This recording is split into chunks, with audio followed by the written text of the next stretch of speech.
राधे राधे। कैसे हैं आप लोग? ईश्वर कृपा से आप सब अच्छे होंगे। ईश्वर सब पे कृपा बनाए रखे, सबका कल्याण करे।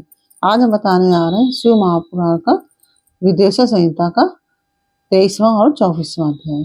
शिव नाम जप तथा भस्म धारण की महिमा, त्रिपुंड के देवता और स्थान आदि का प्रतिपादन। उसके पहले हम कहना चाहेंगे, यदि आपने हमारे चैनल को सब्सक्राइब नहीं किया तो प्लीज हमारे चैनल को सब्सक्राइब कर लीजिए और बेल आइकन बटन अवश्य दबा दीजिए, जिससे कि हमारे आने वाले सारे वीडियोस आपको प्राप्त हो सके। यदि आपको कथा अच्छी लग रही है, समझ में आ रही है, तो वीडियो को लाइक शेयर अवश्य कीजिए और ओम नमः शिवाय अवश्य लिखिए। और ये भी बताइए कि आप कहाँ से हमारी कथा सुन रहे हैं, ये भी हमें बताइए किस शहर से सुन रहे हैं। चलिए अब चलते हैं कथा की तरफ। ओम नमः शिवाय, ओम नमः शिवाय, हर हर भोले नमः शिवाय। गंगाधराय शिव गंगाधराय, हर हर भोले नमः शिवाय। ओम नमः शिवाय, ओम नमः शिवाय, हर हर भोले नमः शिवाय। गंगाधराय शिव गंगाधराय, हर हर भोले नमः शिवाय। ओम नमः शिवाय। ऋषि बोले, महाभाग व्यास शिष्य सूत जी, आपको नमस्कार है।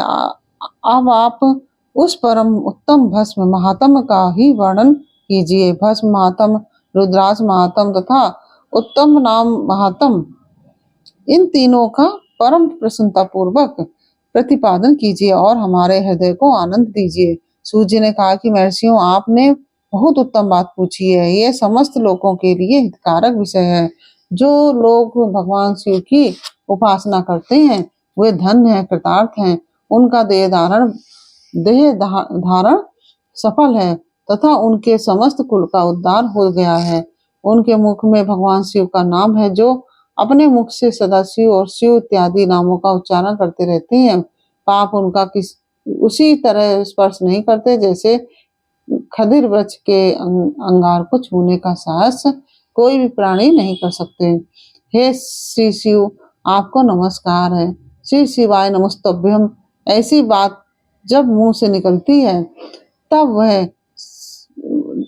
वह मुख समस्त पापों का निवास करने वाला पावन तीर्थ बन जाता है। जो मनुष्य प्रसन्नता पूर्वक उस मुख का दर्शन करता है, उसे निश्चय ही तीर्थ सेवन जनित फल प्राप्त होता है। ब्राह्मणों, शिव का नाम विभूति, भस्म और रुद्राक्ष के तीनों त्रिवेणी के समान परम पुण्यमय माने गए हैं। जहाँ ये तीनों शुभतर वस्तुएं सर्वदा रहती हैं, उसके दर्शन मात्र से मनुष्य त्रिवेणी स्नान का फल पा लेता है। भगवान शिव का नाम गंगा है, विभूति यमुना मानी गई है तथा रुद्राक्ष को सरस्वती कहा गया है। इन तीनों की संयुक्त त्रिवेणी समस्त पापों का नाश करने वाली है। श्रेष्ठ ब्राह्मणों, इन तीनों की महिमा को सदिल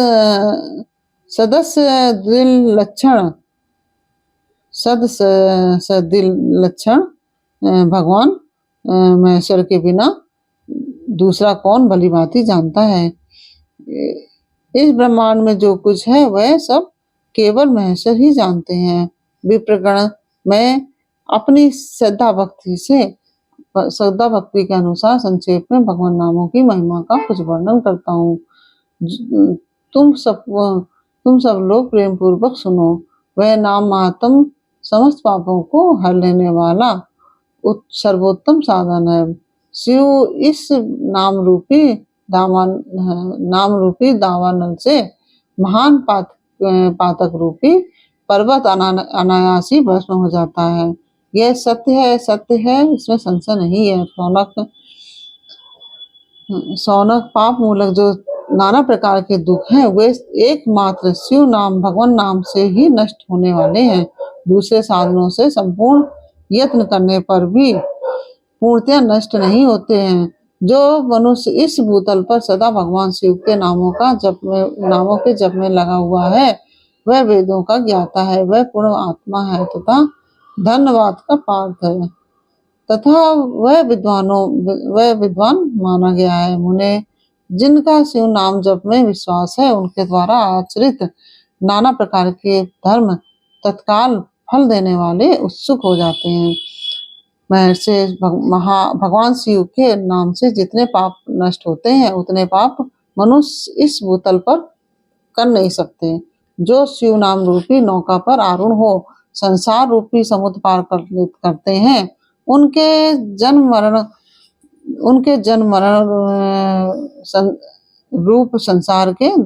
रूप संसार के मूलभूत से सारे पाप निश्चय ही नष्ट हो जाते हैं।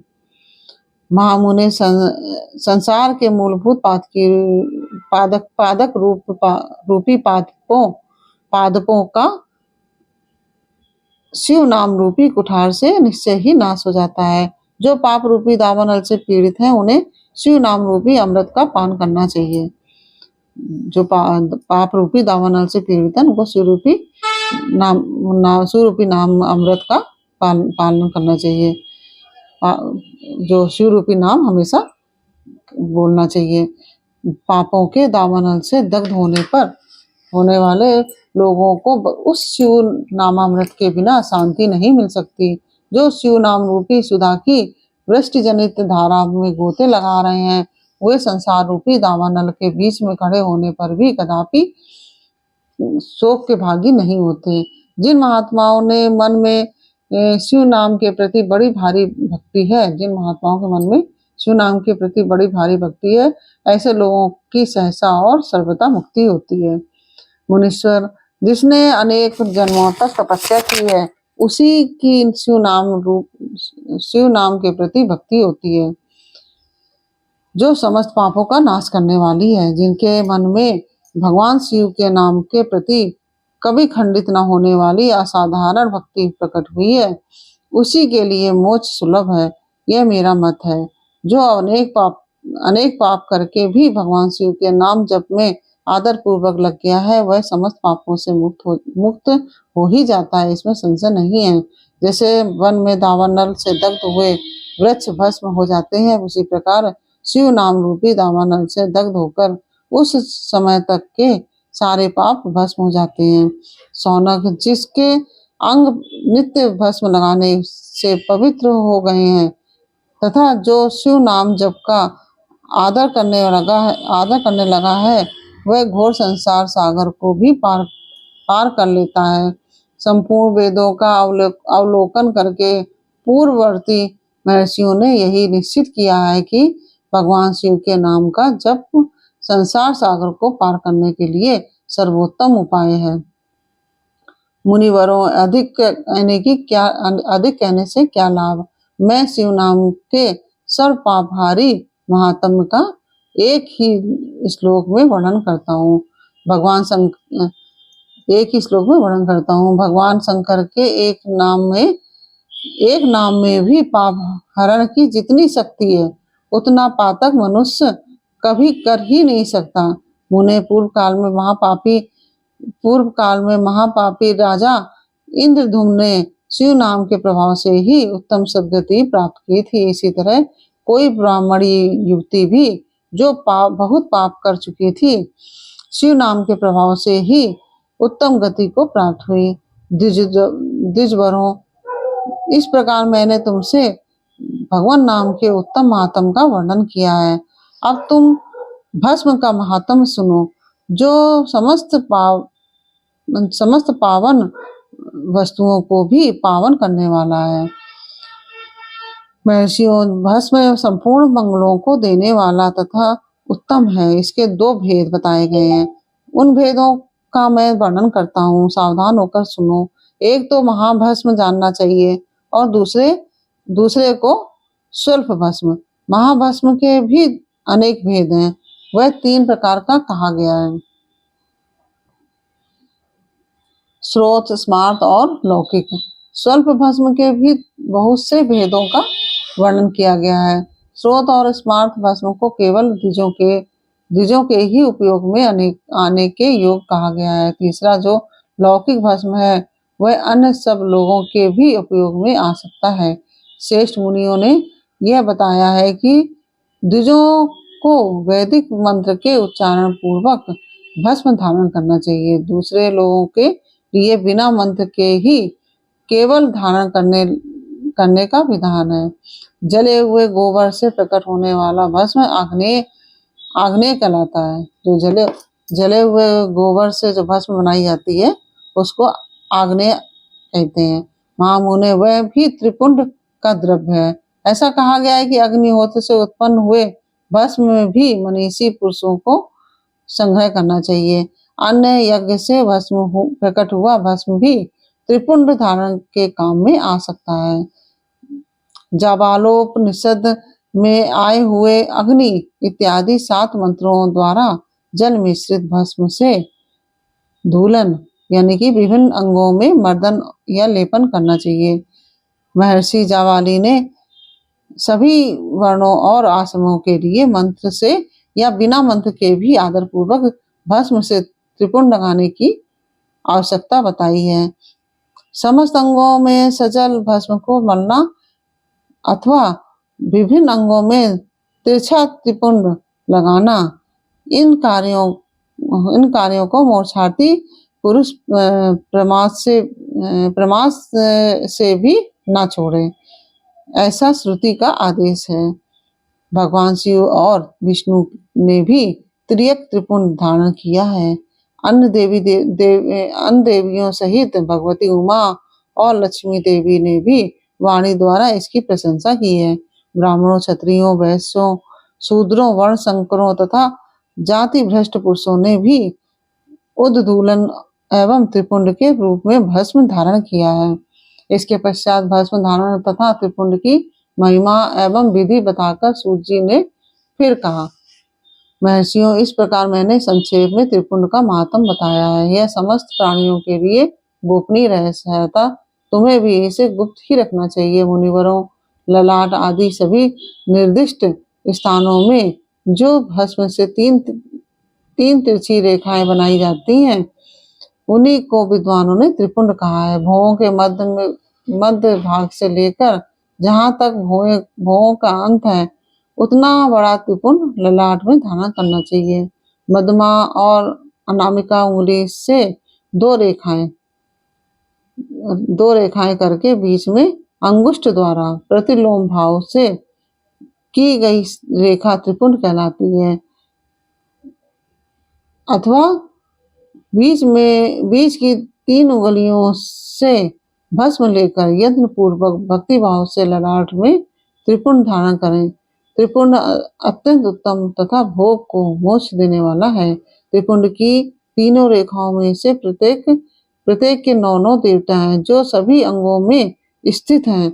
मैं उनका परिचय देता हूँ, सावधान होकर सुनो। मुनिवरों, प्रणव का प्रथम अक्षर अकार, गाहपत्य, अग्नि, पृथ्वी, धर्म, रजोगुण, ऋग्वेद, क्रियाशक्ति, प्रातः सवन तथा महादेव, ये त्रिपुंड की प्रथम रेखा के 9 देवता हैं। यह बात शिव दीक्षा पारायण पुरुषों को अच्छी तरह से समझ लेनी चाहिए। प्रणव का दूसरा अक्षर उकार, दक्षिणाग्नि, आकाश, सत्वगुण, यजुर्वेद, मध्य दिन सवन, इच्छा शक्ति, अंतरात्मा तथा महेश्वर, ये दूसरी रेखा के 9 देवता हैं। प्रणव का तीसरा अक्षर मकार, आहवनीय अग्नि, परमात्मा, तमोगुण, धूलोक, ज्ञान शक्ति, सामवेद, तृतीय सवन तथा शिव, ये तीसरी रेखा के 9 देवता हैं। इस प्रकार स्थान देवता को उत्तम भक्ति भाव से नित्य नमस्कार करके स्नान आदि से शुद्ध हुआ पुरुष यदि त्रिपुंड धारण करे तो भोग और मोक्ष को भी प्राप्त कर लेता है। मुनीश्वरों, ये संपूर्ण अंगों में स्थान देवता बताए गए हैं तथा अब उनके संबंधी स्थान बताता हूँ, भक्ति पूर्वक सुनो। 32, 16, 8 अथवा 5 स्थानों में त्रिपुंड का न्यास करें। मस्तक, ललाट, दोनों कान, दोनों नेत्र, दोनों नासिका, मुख, कंठ, दोनों हाथ, दोनों कोहनी, दोनों कलाई, हृदय, दोनों पार्श्व भाग, नाभि, दोनों अंडकोश, दोनों अरु, दोनों गल्फ, दोनों घुटने, दोनों पिंडली और दोनों पैर, ये 32 स्थान उत्तम स्थान है। इनमें क्रमशः अग्नि, जल, पृथ्वी, वायु, 10 दिक् प्रदेश, 10 दिक्पाल तथा 8 वसुओं का निवास है। सर, धर, ध्रुव, सोम, आप, अनिल, अनल, प्रत्युष और प्रभास, ये 8 वसु कहे गए हैं। इन सबका नाम मात्र लेकर इनके स्थानों में विद्वान पुरुष त्रिपुंड धारण करें, अथवा एकाग्रजित हो 16 स्थान में ही त्रिपुंड धारण करें। मस्तक, ललाट, कंठ, दोनों कंधों, दोनों भुजाओं, दोनों कोहनियों तथा दोनों कलाइयों में, हृदय में, नाभि में, दोनों पसलियों में तथा पृष्ठ भाग में त्रिपुंड लगाकर वहां दोनों अश्विनी कुमारों का शिव शक्ति, रुद्र, ईश तथा नारद का और वामा आदि 9 शक्तियों का पूजन करें। ये सब मिलकर 16 देवता हैं। अश्विनी कुमार 2 कहे गए हैं, नासत्य और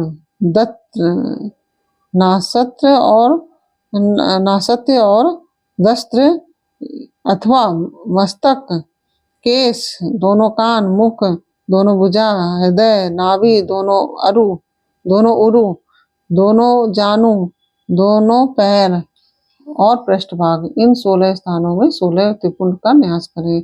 मस्तक में शिव, केश में चंद्रमा, दोनों कानों में रुद्र और ब्रह्मा, मुख में विघ्नराज गणेश, दोनों भुजाओं में विष्णु और लक्ष्मी, हृदय में शंभु, नाभि में प्रजापति, दोनों उरुओं में नाग और नाग कन्याएं, दोनों घुटनों में ऋषि कन्याएं, दोनों पैरों में समुद्र और तथा विशाल पृष्ठभाग में संपूर्ण तीर्थ देवता रूप से विराजमान है। इस प्रकार 16 स्थानों का परिचय दिया गया है। अब 8 स्थान बताए गए हैं। अब 8 स्थान बताए जाते हैं। गुहा स्थान, ललाट, परम उत्तम कर्ण युगल, दोनों कंधे, हृदय और नाभि, ये 8 स्थान हैं। इनमें ब्रह्मा तथा सप्तऋषि, ये 8 देवता बताए गए हैं। मुनीश्वरों, भस्म के स्थान को जानने वाले विद्वानों ने इस तरह 8 स्थानों का परिचय दिया है। अथवा मस्तक, दोनों भुजाएं, हृदय और नाभि, इन 5 स्थानों को भस्म वेत्ता पुरुषों ने भस्म धारण के योग्य बताया है। यथा संभव देश काल आदि की अपेक्षा रखते हुए उद्दूलन यानी कि भस्म को अभिमंत्रित करना और जल में मिलाना आदि कार्य करें। यदि उद्दूलन में भी असमर्थ हो तो त्रिपुंड आदि लगाएं। त्रिनेत्रधारी, तीनों गुणों के आधार तथा तीनों देवताओं के जनक भगवान शिव का स्मरण करते हुए नमः शिवाय कहकर ललाट में त्रिपुंड लगाएं। ईशाभ्याम नमः कहकर दोनों पार्श्व भागों में त्रिपुंड धारण करें। बीजाभ्याम नमः कह यह बोलकर दोनों कलाइयों में भस्म लगावें। पृथभ्याम नमः कहकर नीचे के अंगों में,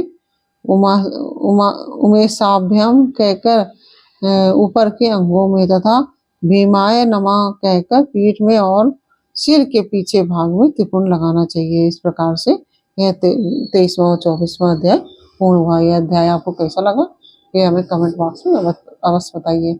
अच्छा लगा हो तो वीडियो को लाइक शेयर अवश्य कीजिए और कमेंट में ओम नमः शिवाय अवश्य लिखिए। फिर मिलते हैं आपसे अगले अध्याय के साथ अगले वीडियो में। तब तक के लिए ओम नमः शिवाय। राधे राधे।